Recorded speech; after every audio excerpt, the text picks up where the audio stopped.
This is Democracy Now!, democracynow.org, the War and Peace Report. I'm Amy Goodman with Nermeen Sheikh. As experts warn of a looming global food shortage on top of what already exists, we're joined by two guests to look at what led to the crisis and what to do about it. In Heidelberg, Germany, Sofía Monsalve Suárez is Secretary General of FIAN International, a human rights organization working for the right to food and nutrition.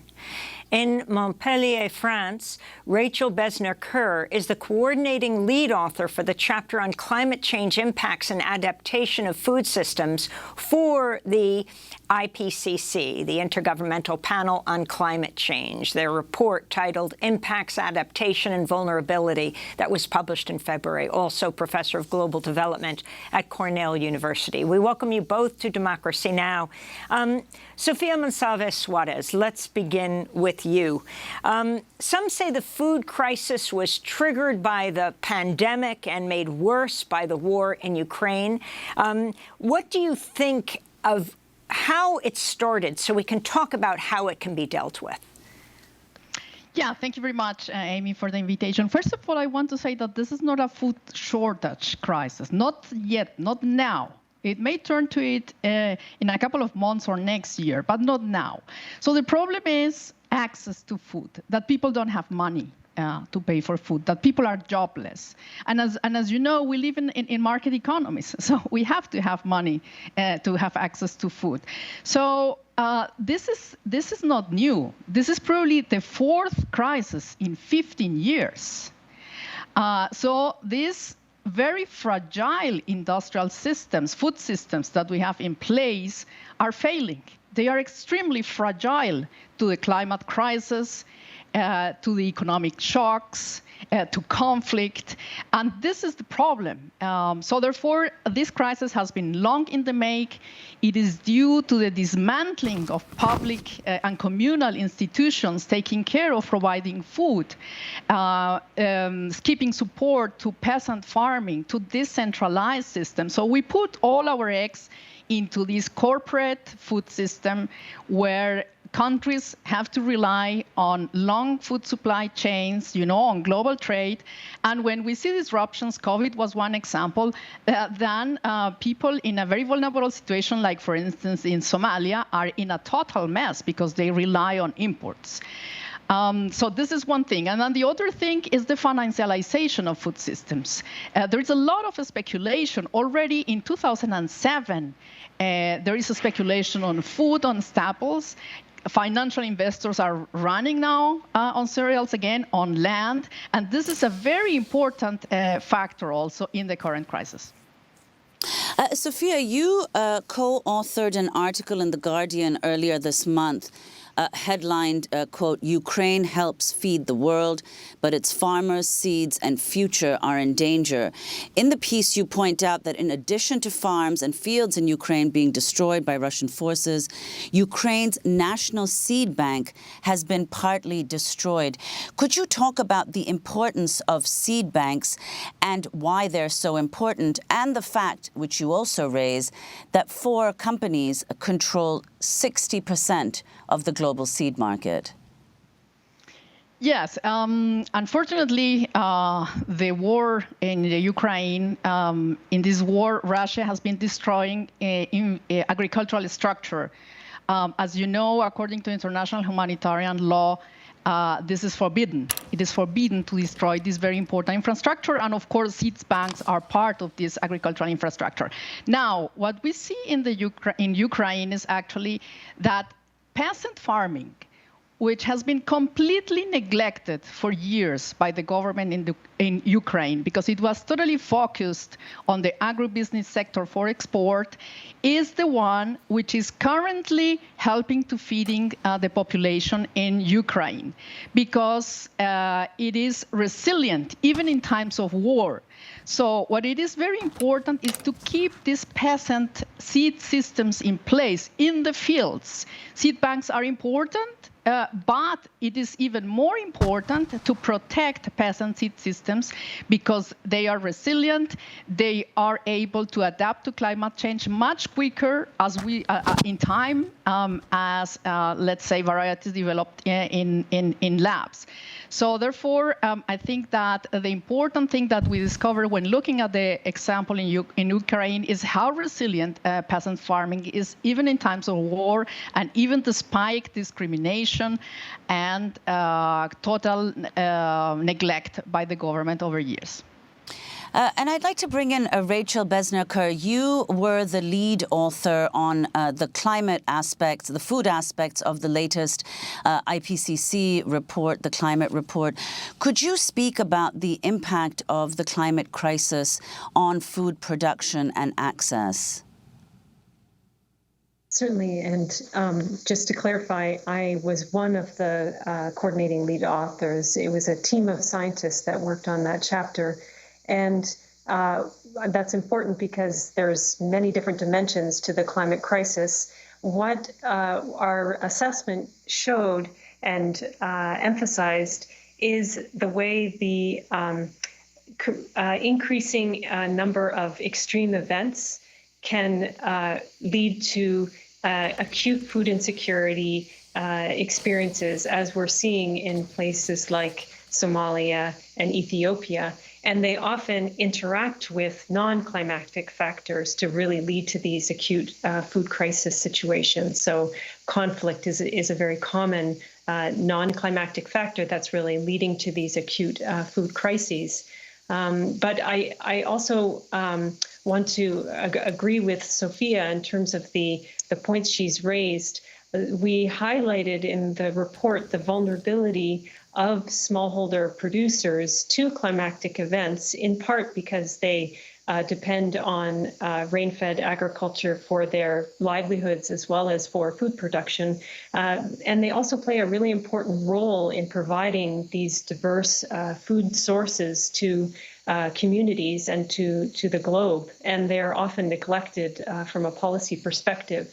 And so when you have these extreme events, you often get this lethal combination where you have a drought, so you have reduced food production or you have flooding, and then you may have infrastructure disruptions. You get a loss of local diverse food types and a spike in food prices. And then poorer households can't afford to get access to that food anymore.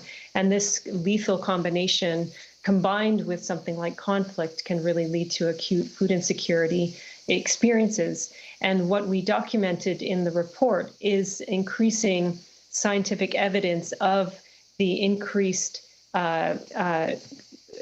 temperature rise from greenhouse gas emissions being directly linked to increased numbers of acute food insecurity events. But I would also agree with Sofía that it's not a crisis that is short-term. This is something that has very much been long-term in the making, and our food system really needs to transform fundamentally to serve the needs of all and to be recognizing the underlying ecosystem that we depend on for our food.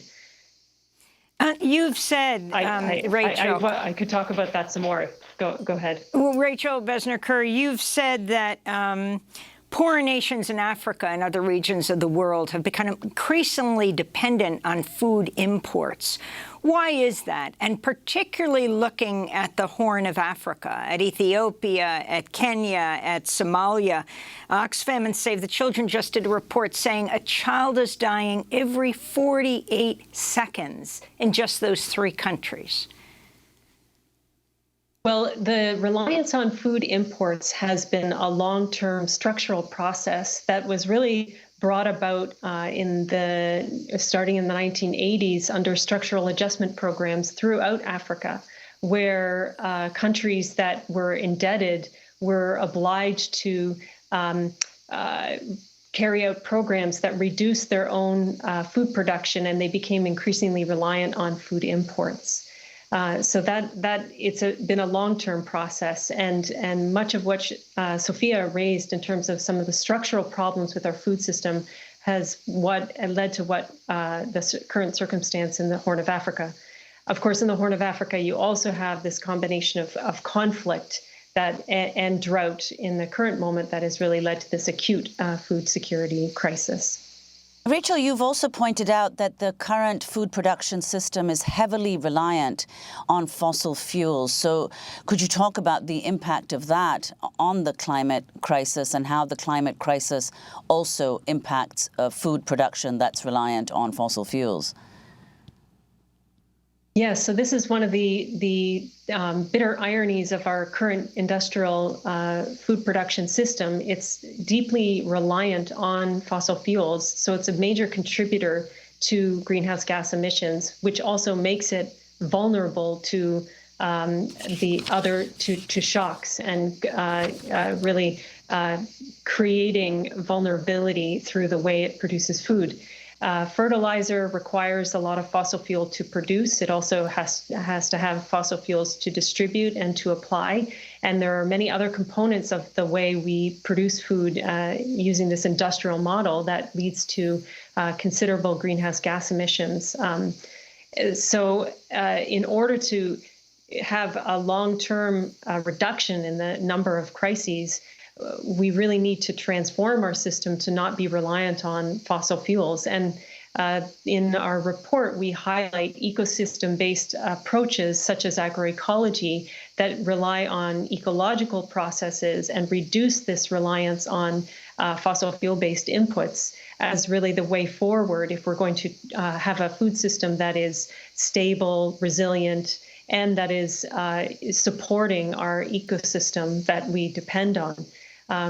So things like pollinators and water quality, all of those ecosystem services that we depend on are also undermined with the industrial model. And so the key solution for getting out of the crisis that we will be continually experiencing unless we reduce our greenhouse gas emissions is transforming the food system to be much more ecological in the way that we grow and distribute food. And Sofía Monsalve Suárez, as we begin to wrap up, if you can comment on what you think are the most critical ways to deal with the hunger crisis in the world today, and who should be making these decisions?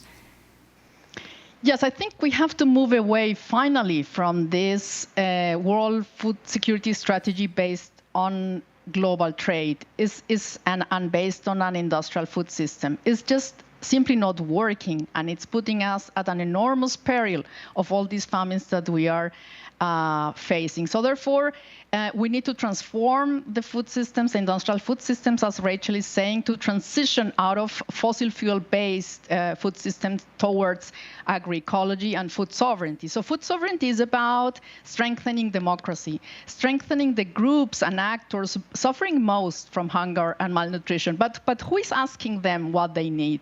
Who is asking Somalia what they want to have? Nobody. The G7 is making the decisions. G7 want to continue with global trade as it is. No changes at all in the architecture of trade, investment, and finances. And this is the problem. So we really urgently need to tackle this and to speak and listen to the populations and the countries which are suffering most now.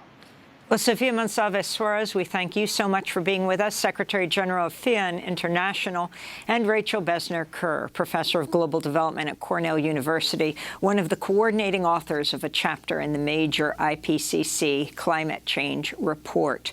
Next up, the World Trade Organization makes a major decision about COVID vaccines. Stay with us.